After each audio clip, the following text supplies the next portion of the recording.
Wake and Rake Podcast, baby. Episode 107. And yes, he's back. Mr. Will Middlebrooks, happy holiday season to you. Happy belated Thanksgiving. Yeah? How was it for you? It was good. We don't have normal Thanksgiving in my house because Jenny travels every Thursday for her game that week. So Wednesday, her mom moved to Port St. Lucie, which is about an hour north of us in Florida. So we went up and saw her and Jenny's stepdad, took the kids up there, did a little small Thanksgiving thing there. But then I went over to the neighbor's house with the kids when she was gone on Thursday. So nothing too crazy. Got plenty of food though. I don't need it, but I got it. Yeah, I'm gaining some weight. Holiday weight's there. It's just always at your disposal. The parties, too. The parties get you. It's the leftovers, man. Oh, yeah. It's a leftover. Like, the meal itself is good. Like, you crush it, you're good. You're miserable for a little bit. You watch football and the lazy boy for a bit. Yeah, you feel it for a couple days. But it's like crushing your leftover, like making the leftover, like, turkey, stuffing, cranberry salt, like, all that on a sandwich. Like, for 3 days after that, which is amazing. But then you just feel like shit, right? For like a week and a half. Yeah.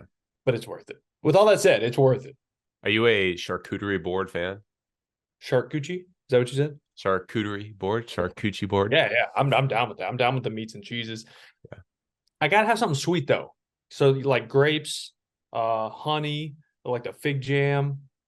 Yeah. Like you do something sweet with the saltiness of the cheese. Don't get me going right now. I'll get going on some cheese, dog.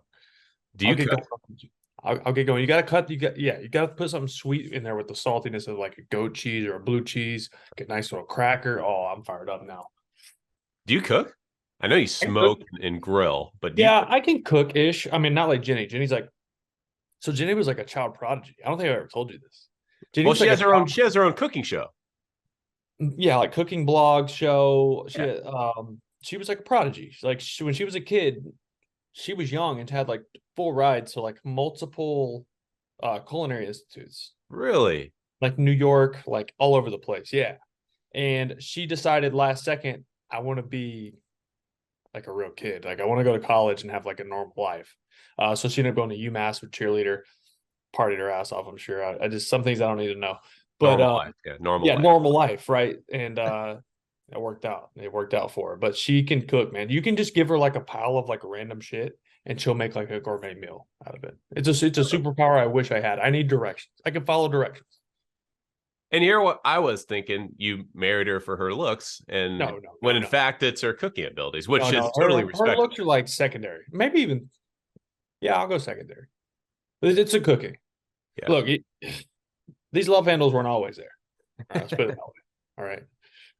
Good. Glad your Thanksgiving was good. I'm glad we're both carrying some holiday weight. A lot of free agency to talk about too, man.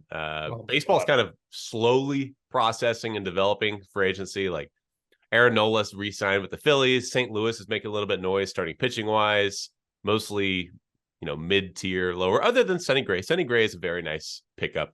There's some questions of whether he should be the number one in St. Louis, but Sonny Gray did finish number 2 in American League Cy Young voting. So, the last couple years, like he's really recreated himself.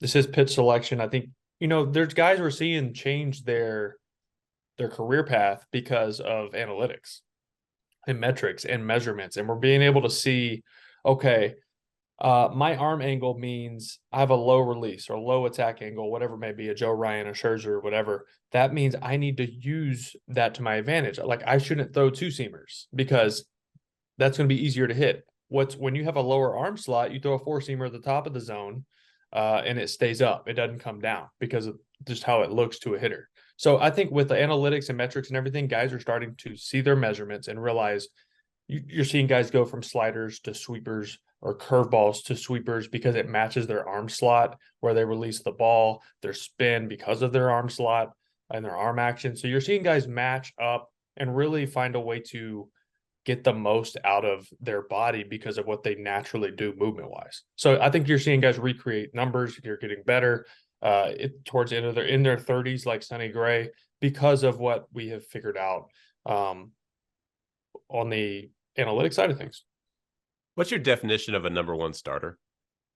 It starts every 5 days. Every 5 days. He's going to give you 6 innings every outing. Sounds like Sonny Gray to me. Sounds like Sonny Gray. It's what he did. It's what he's done for the last couple of years. I think there's like a new fad in Major League Baseball. It's a copycat league. Everybody copycats what everybody else does. Hold on. Yeah, but they call it setting the market, right? Setting the market. Like, look at what the Rangers did this last season. So they're hoping Jacob deGrom is their number one. They're hoping Nathan Eovaldi is their number two. John Gray follows after that. Then Jacob deGrom gets hurt. Then the Texas Rangers is like, shit, we need another number one. Let's go get Max Scherzer. Max Scherzer gets hurt. So then Eovaldi once again steps into that number one spot. They were hoping Eovaldi would be their number two. So it just goes to show that if you acquire enough veteran arms who can give you 5 to 6 good innings, maybe you don't need a number one, a true number one. I mean, depth is, yeah, if you have a rotation full of 2s and 3s that stay healthy and can pitch all year, I think you're fine. But for the regular season. But then what happens in the postseason is you start taking those number 2s and 3s and going against aces. And that's where you run into trouble.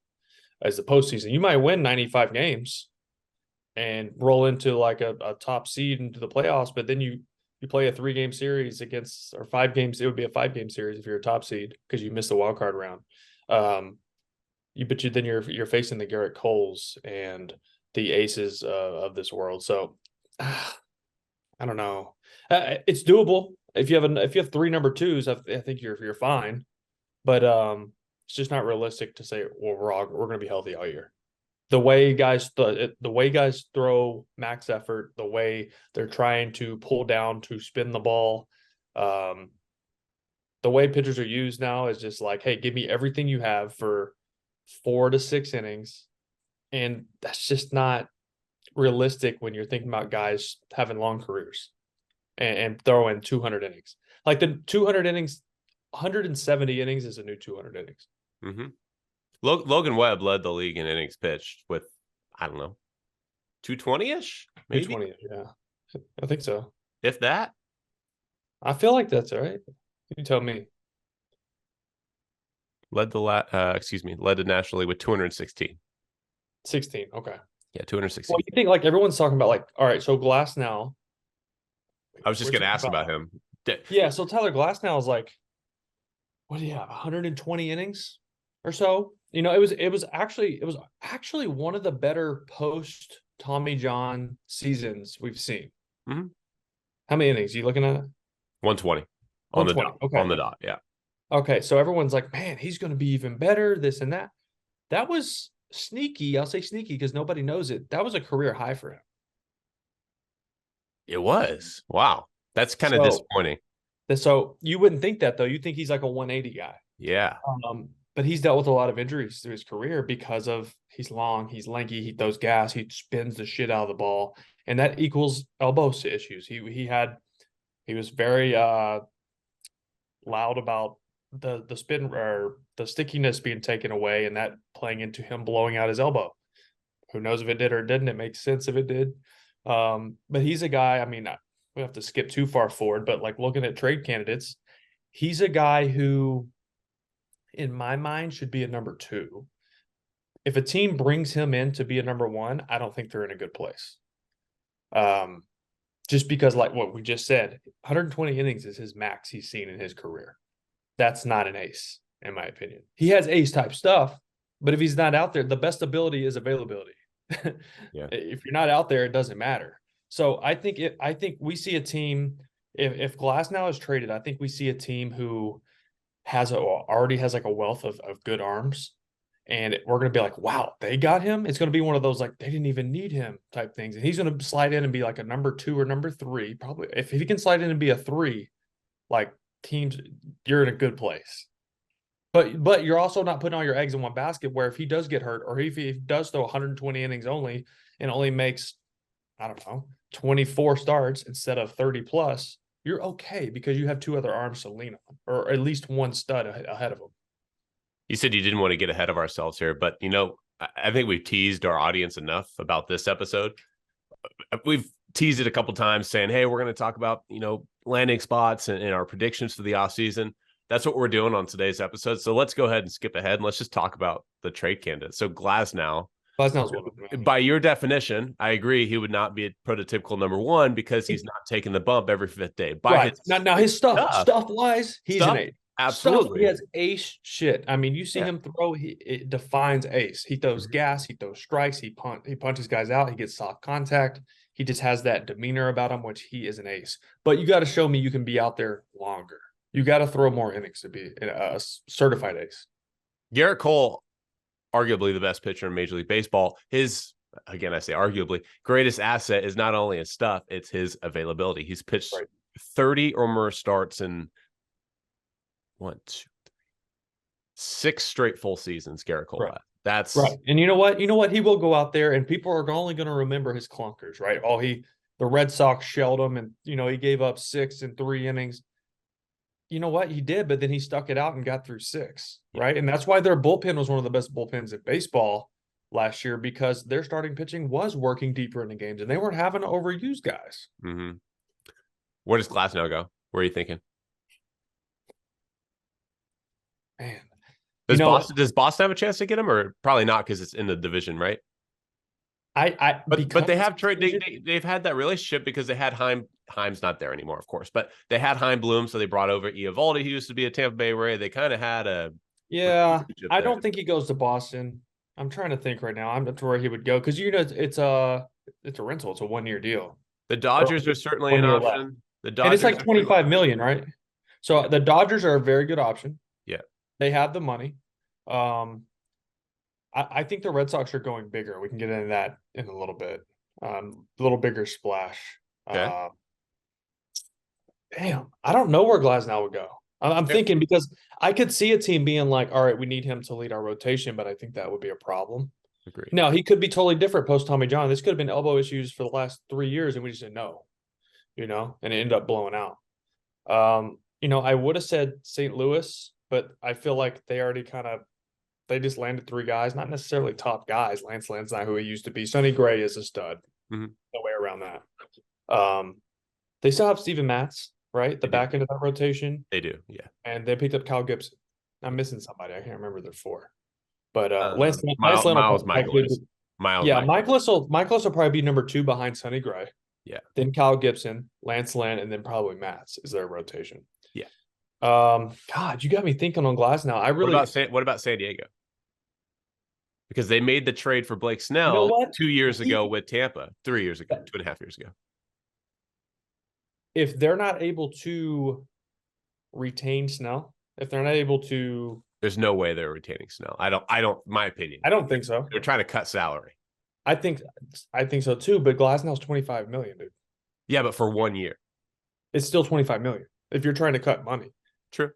Like how much of Soto's salary are they going to be able to give up? He's just 1 year too. So, man, I don't know. I like West Coast for him. I do. Here's my thing with the Dodgers. Look at the Dodgers rotation right now. You know what? I'm gonna go Dodgers. That makes just as much sense. I agree. He'll fill in this year. He'll fill in this year, and then Shohei. He's from Santa Clarita too, which is like, I don't know, 30, 40 minutes, depending on traffic. Yeah. You know what? I like that. I like that call. And they have the money. They have the financial means to be like 25 mil. I got that in my ashtray, right? Yeah. Cubs are interesting too. Cubs, they could use some pitching. Cubs made an official offer to Shohei. Reportedly, according to Jeff Passan. Allegedly, it was $500 million. This is being kept really in-house. Yeah, because Shohei scared him, man. Yeah. Shohei said, if anything leaks from any team, you're out. Yeah. I love that. And no one's talking because everybody's scared shitless. Yeah.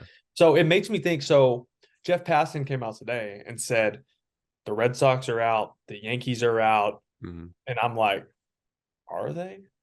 Or do they just have to say we're out? I think the Red Sox are out. I don't think that would make sense for the Red Sox. It's fun. It'd be a great business decision because of everything that he brings to a team as far as selling tickets and merchandise and advertising. Like all this stuff would be great. New Balance is based there. He's a New Balance athlete. It would be great. For the baseball team, it would be fun. I would love to see him in a Red Sox uniform. But they have way more holes to fill. And if they sign Shohei Ohtani, they are not all of a sudden a contender. They're not. There's no way around that. They need to sign a number 1 and number 2. Shohei's not going to pitch next year anyways, and you're still going to pay him $50 million, Mhm. right? Who knows how he comes back after his second Tommy John? This isn't his first Tommy John. I'm not saying he's not going to be good. I think he's still going to be good, but this is a second massive elbow surgery. Second Tommy Johns are really hard to come back from. We've seen guys struggle to come back from one. He struggled to come back from one. It took him a year and a half post return to baseball to really have his good stuff back again. He had no control for that first season. Do we see that again? So it's like, there's a lot of questions. I'm not saying he's not going to be good. I think he's going to be good. Okay. It's Shohei. He's the best player to ever play the game. But I think the Red Sox have way too many holes to fill to put all of that into one player. I think I'm just getting into it because I'm already on the Red Sox. I think they sign Yamamoto. I think they sign Jordan Montgomery. That's their 1-2 right there. And then Brian Bayo, who has got ace potential down the road, is their number 3. And, I was talking about this in Tom Karen, who's our host on the pre and post game show at Nesson. He made a really good point at the end of the season. He said, if this team wants to be good next year, Brian Bayo's got to be at number 3. And I was like, damn, that's a really good point, CC. That's exactly right, because that means they went out and they made a splash. Craig Breslow just brought in. He was a pitcher. Guys like that. They're like, this guy gets it. All right, and here's something else. Yamamoto, Boston is said to be favorite for Yamamoto right now. Who knows? That's all a rumor. Who knows if that's true? I know Boston wants to make a splash. I know they need to get their fan base back on their side, and that's going to help. Jordan Montgomery is spending the offseason in Boston, Danny. He's not from there. He's a South Carolina kid. All right. His wife, Mackenzie, is finishing up a residency to be a dermatologist at a local hospital in Boston. He's working out at Boston College. He's right in front of them. All right. So one of two things are going to happen. There's a lot of contact. He's going to fall in love with Boston. Done deal. That's your number 2. Great. Or it's cold as shit in Boston and it snows and he's like, get me out of this place. That could possibly happen too. I think it's the first. I think he signs with Boston. I think there's your 1, 2, 3. Yamamoto, Montgomery, Bayo. That's a pretty nasty 1, 2, 3. All right. Then they have to assess, like, do they get a right-handed hitting outfielder? So we're looking at, like, Luis Robert. Do they trade with the White Sox? Do they trade Alex? Stop it. Now you're just being way too hopeful. You're getting Red Sox hopes way too high. They're not going to trade for Luis Robert. Come on now. They have movable pieces, man. And you have a new GM who is not tied to these guys. They have a lot of position player equity in the minor league system. It would probably take a Brian Bayo to get a Luis Robert.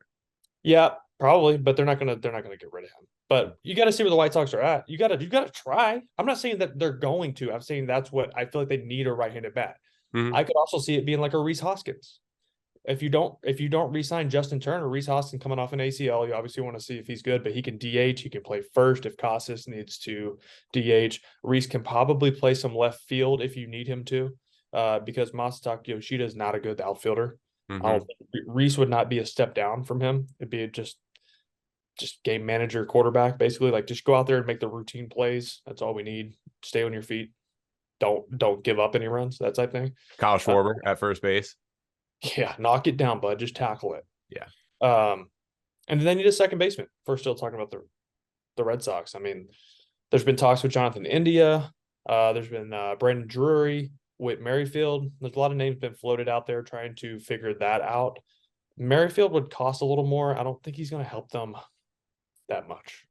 But they have to shore up their defense because the Red Sox defense was ass. It was cheeks last year. Yeah. So they have a lot of that.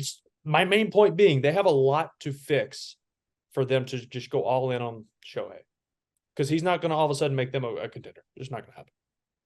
So you have, what was it? Glasnow to the Dodgers, Montgomery to the Red Sox, Yamamoto to the Red Sox. So where does Shohei end up? Dodgers. Okay. They just have the financial means. They have the incentive to offer him a record contract. I mean, that's who they are. It's the Dodgers. They've always been that way. They're not scared to spend money. I think he already has a good base. He knows LA. Now he takes like step away from little brother and goes to big brother, going to the Dodgers. It's going to be even more opportunity for him to make. He's going to double his money off the field. Like, let's be honest. Like, he's going to make $1 billion for sure. So will the organization. for sure, which they don't even need help selling tickets yet. I mean, that place is like, you go to that place, it's like a movie. It's like a show. It's not, and I know baseball's entertainment business, but you still are like, all right, it's a game. You go to LA, you start playing there, even as a visiting player, you're like, it's cool. This is sick. Big. Feels movie big. stars sitting around. You got athletes like sitting right by on deck circle. It's crazy, man. It's a cool place to play. And it's like, it just seems perfect for Shohei to go there. So obviously he can't pitch next season. LA needs starting pitching. So that's where Glasnow could be good. Buehler will be back, which is good. Bobby Miller right now is their number 2.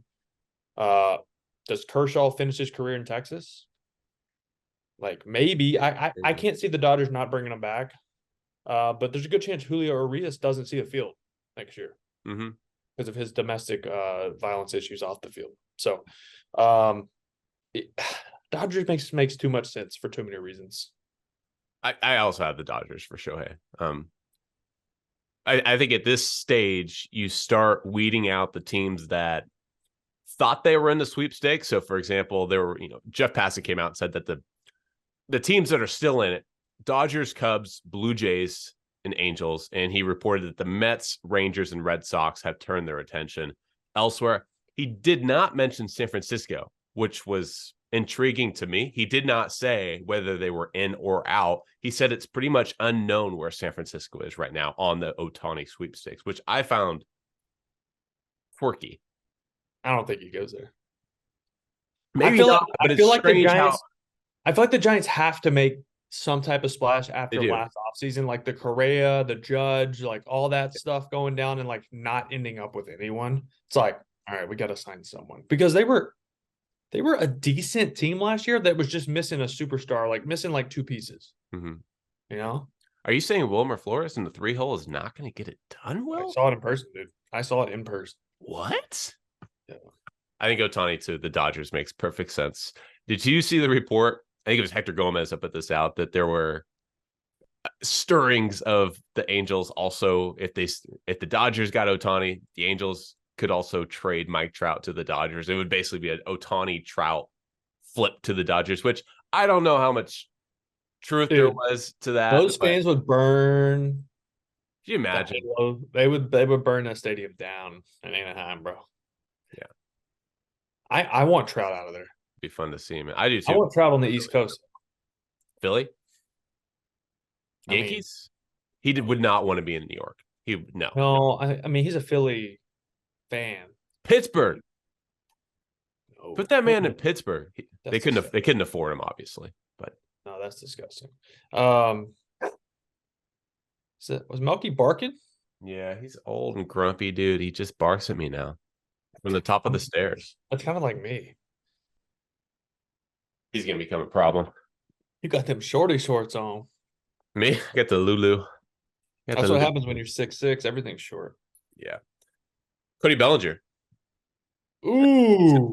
Had a good season 2023, but you look at all of the statistics when it comes to StatCast and expected numbers. Perhaps he was a little bit luckier than the numbers. What was his expected batting average? I'll get it for you. I know he hit 307 with 26 tater tots and with 20 bags too. He's always had speed. It was never a question of speed. Yeah, it was just too much swing and miss. So his expected on base average. No, I want expected batting average. So I'm looking at his batting average right now. Okay. Dude, Fangraphs is not working for me right now. Hold on. Let's go with Baseball Savant. Savant. That was so funny. It's one of my favorite clips of all time. All right. Expected batting average last year is 256. 268. Apologies. 268. That's still ridiculous. Mm-hmm. And his actual batting average was what, 308 or something like that? 307. 307. Yeah. So we're looking like 40 points. What was his slug last year? I'll give you his expected. I don't know. I don't have it. You're useless. What do you do on the show other than just look handsome? Well, that's most of it. His slug last year was 525, and his expected slug was 434. Jesus Christ. Okay, what the So it's a little concerning, That makes me think, like, was there wind blowing out a lot at Wrigley, which is a real thing? I don't know. Like that's huge. That's a big gap. So his hard hit percentage was actually a career low last year, 31.4%. Okay. So damn. Yeah. That scares me. Yeah. Because it's just screaming like lucky. I mean, home run's a home run. Like, I get that, right? It's 26 homers. But like, I see the 307 and that jumped off the page at me. I'm like, 307. I was like, I don't feel like he hit over 300. And that makes more sense. What are his strikeouts? He only played 130 games. Strikeout percentage not was only, I shouldn't say only, but he played 130 games. That's really where he turned things around last year, was his strikeout percentage. It was a career low 15.6%. Oh wow, that's great. So it put the ball in play more. I mean, anything under 20 is, for a power hitter, is great. The year before, in 2022, strikeout percentage was 27.3. Sheesh. So he slashed it nearly in half. How many games was that?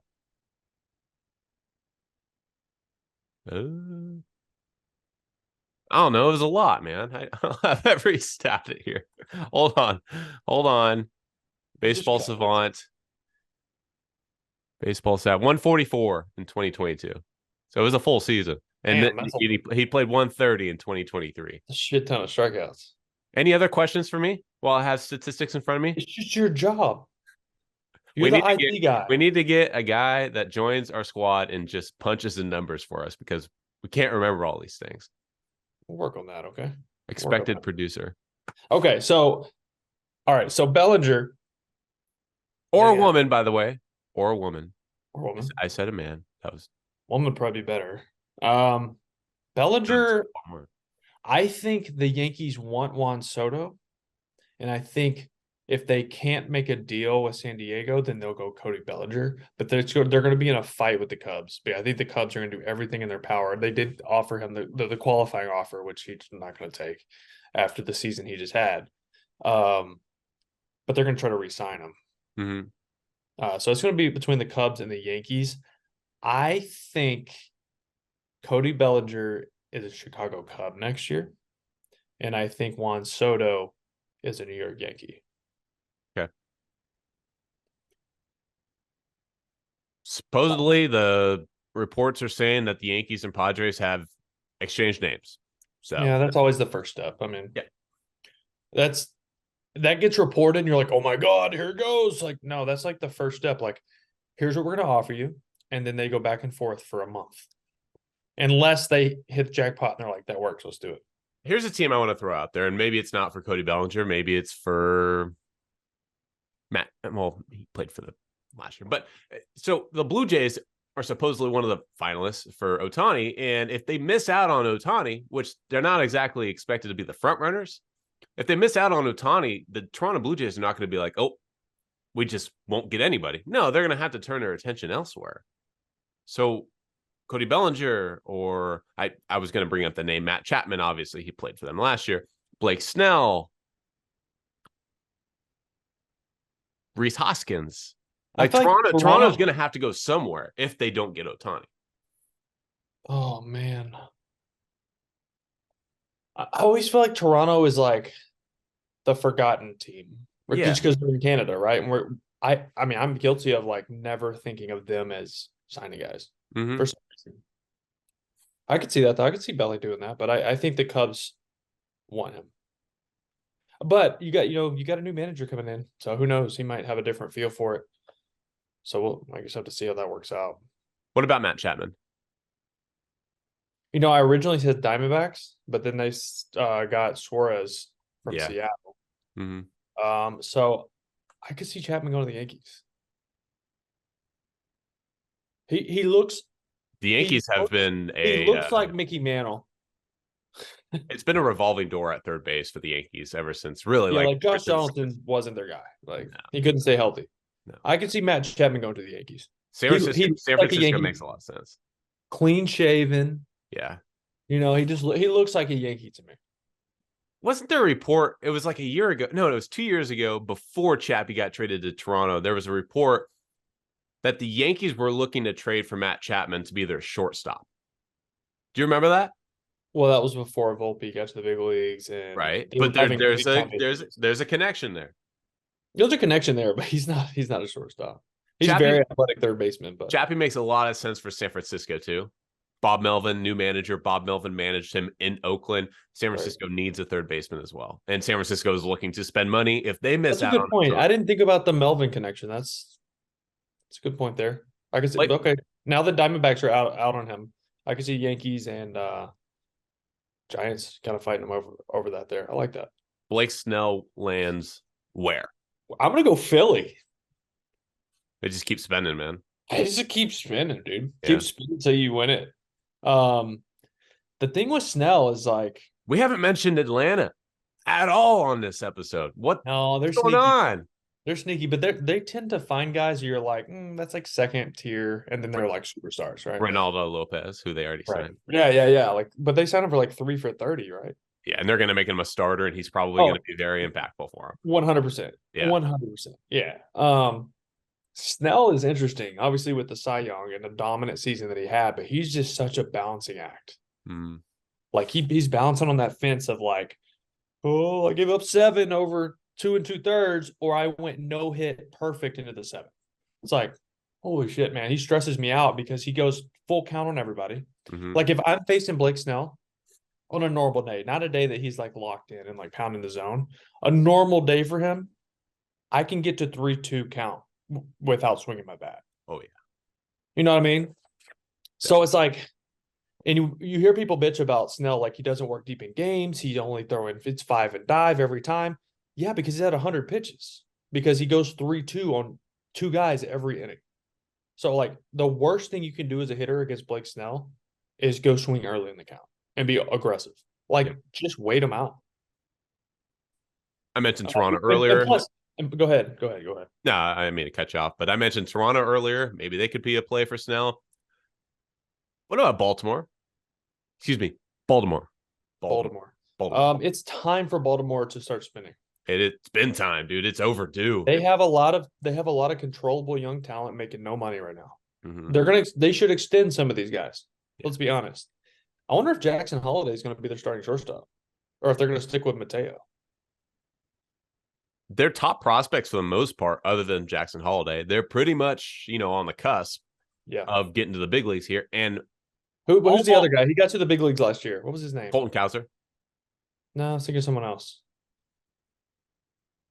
I don't know, but almost all of them are like Kjerstad or something like that. Oh, yeah. Heston Kjerstad. Yeah, he got to the big leagues. But all of them, if not all of them, are position players, not pitchers. Correct. And there's a little bit of that's how the Red Sox are. Right. And so if Baltimore wants to continue to make strides here, they're going to have to probably look either to the trade market or the free agent market to add to their starting rotation. As it stands right now, Kyle Bradish, Grayson Rodriguez, John Means, Dean Kramer, and Cole Irvin. By the way, like, those guys aren't big names, but they have some good stuff. Yeah. They have some good stuff. Dean Kramer, Bradish, these guys they're good. Seattle and Blake Snell too, by the way. He's a Seattle kid. He just raised the 12th man flag at the Seahawks game. But Seattle's pretty Castillo, Kirby. They're gonna get Robbie Ray back. They gotta trade one of those guys. Woo. They could trade one of those guys. That's who somebody like I've been, thinking about for the Red Sox is like, can they trade for a Logan Gilbert? Can they trade for a George Kirby? Like one of those guys, because they don't need to trade them, but if they need an outfielder or a couple outfielders or a prospect, like they could trade one of those guys and get 3 players.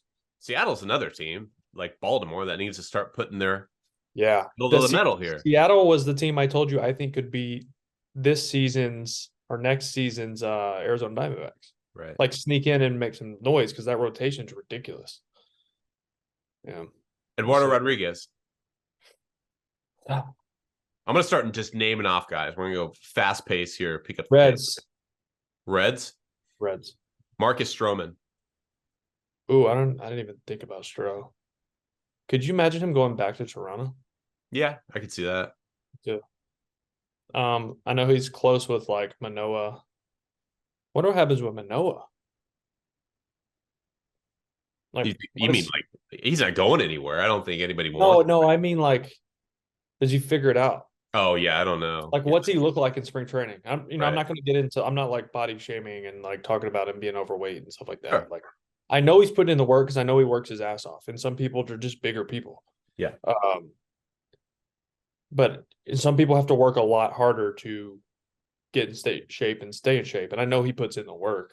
Dude, Pablo Sandoval worked his ass off every offseason. Then when the season hit, he laid flat for the most part, and he would always gain weight. He really did work hard in the offseason, though, to try and cut weight. You work out in the offseason with him or what? I did. Yeah. Want me to get him on speed dial? Please. Okay. He's busy. He's busy. I was just on the phone. He's busy. Anyways, to my point, I don't want to hear about Pablo working his ass off. Anyways, moving on. You said Jordan Montgomery to the Red Sox. Red Sox. You mentioned Rhys Hoskins. What about Rhys? I think he's another fit for either San Diego, San Francisco, another West Coast team, Seattle. I mean, obviously he's from out there. He went to Sac State, right? Yes, he did. Stingers up. Yep. I would love him to be in Boston. I love Rhys. I got to know him well when I was there in 2018. Yeah. And he's a friend of the pod. He's been on. Yes, he is. That was like 2 years ago. That was a while back. It's been a bit. We gotta get some guests. I would never think about it. We're too busy. We do have it. That's a great teaser. We have Jake McKinley joining our episode, our next episode. What is it going to be? Next Wednesday. Head coach of the University of Nevada Wolfpack, former director of player development for the Milwaukee Brewers. That should be fun. Cool. So, Rhys, where's he go? What do you think? I'm thinking. What do you think? Cincinnati. Damn, it's a good call. I like that. I like Cincinnati. Like I said, I like the fit in Boston. Yeah. Damn. Cincinnati be a launching pad for him. Mm-hmm. I need to see more like how he's bouncing back off of his knee, off the ACL. I'm not giving up on him going to Boston, but Cincinnati makes a lot of sense. With Votto gone. Josh Hader. Texas. I think Texas. I just think one of the glaring weaknesses on the Rangers team was the back end of their bullpen. Like for a couple months. Not the whole season, not the end of the year, but most of it. There were some months there where they had some issues. They were fine in the postseason, but they had a couple stretches in the season where they were bad. They blew 33 saves. That's tied with Colorado for the most in MLB. So the bullpen's going to be a priority for Texas. I don't think they make any like massive splashes. I guess Josh Hader could be considered a big splash, I guess, because he's one of the better relievers in baseball. But they're losing Aroldis Chapman to free agency. He was shaky a lot anyways. He was never like a comfortable outing.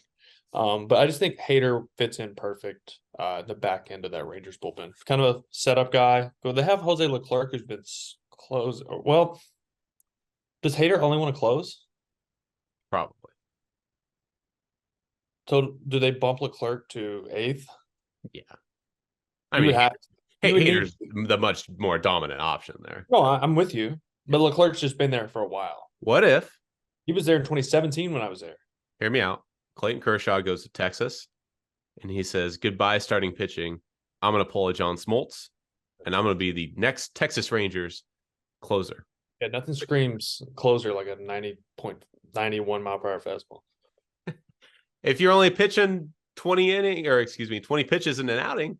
I don't think so. He's had too many back issues, now shoulder surgery. So he's not going to be back till like June. I know. Yeah, he had some serious surgery.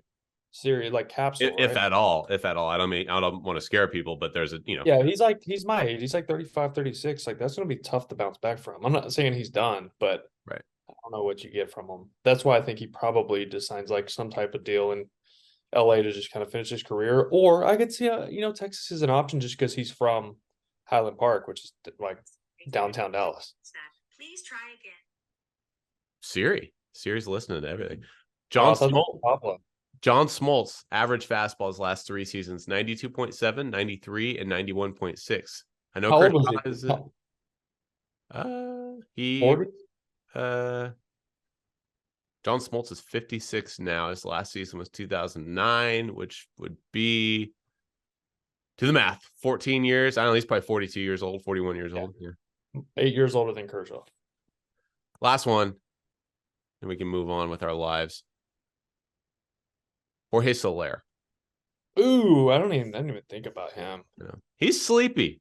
I mean, you shouldn't be sleeping on him. He's a guy that has some of the most pop in baseball. Maybe not as consistent as you would want, but you talk about guys going that to can. Toronto. I think Cincinnati is another good, Cincinnati, Toronto, because he's kind of going to be like DH fourth outfielder. What about Tampa?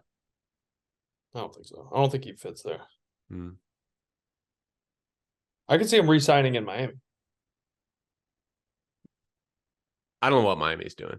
You get rid of Kim Ng, who got you to the playoffs. Gabe Kapler.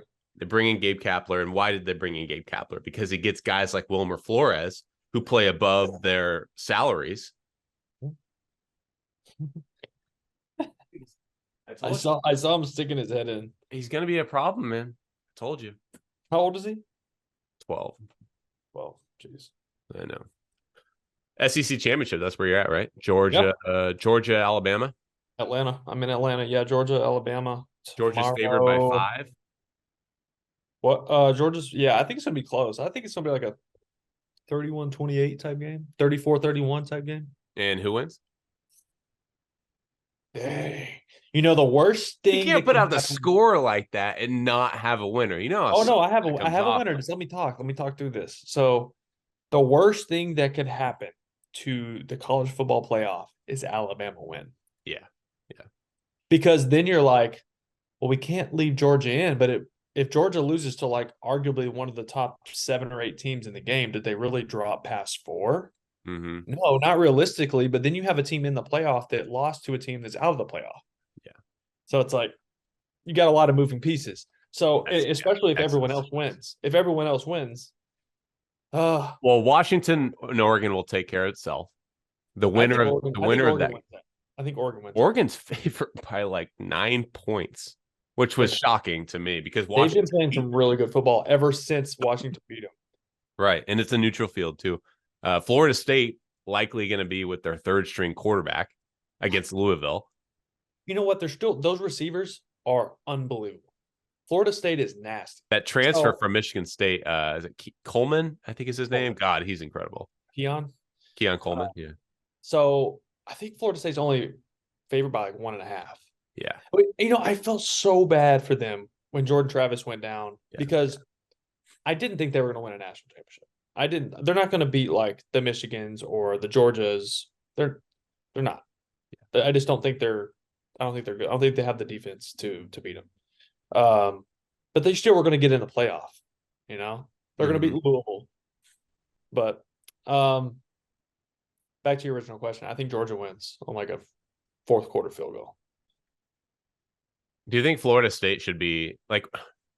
Do you think Florida State should be held out because they lost Jordan Travis, or do you think it should be all based on what their resume says?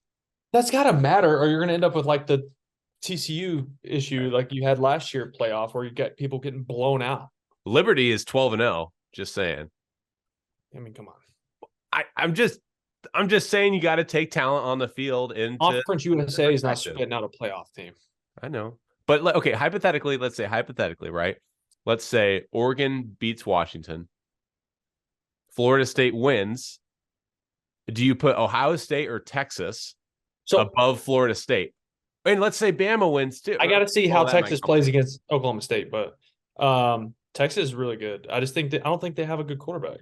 Let me ask you this. Let me simplify things. Would you rather have either Ohio State or Texas, assuming Texas wins, either Ohio State or Texas with 1 loss in the playoff, or an undefeated Florida State on a 3rd string quarterback? I need Texas to lose. My perfect situation would be Georgia wins Alabama beats Georgia by 1 in like a hell of a game. Yeah. Texas loses, Florida State loses. You want chaos. And then they're forced to put both Georgia and Alabama in the playoff. It's not going to happen. No, but I think Alabama's one of the 4 best teams in the nation. I agree. I just don't think they're going to get in. But they have to win. Yeah. But if they win, you can't move Georgia from 1 to 5 if the other teams lose.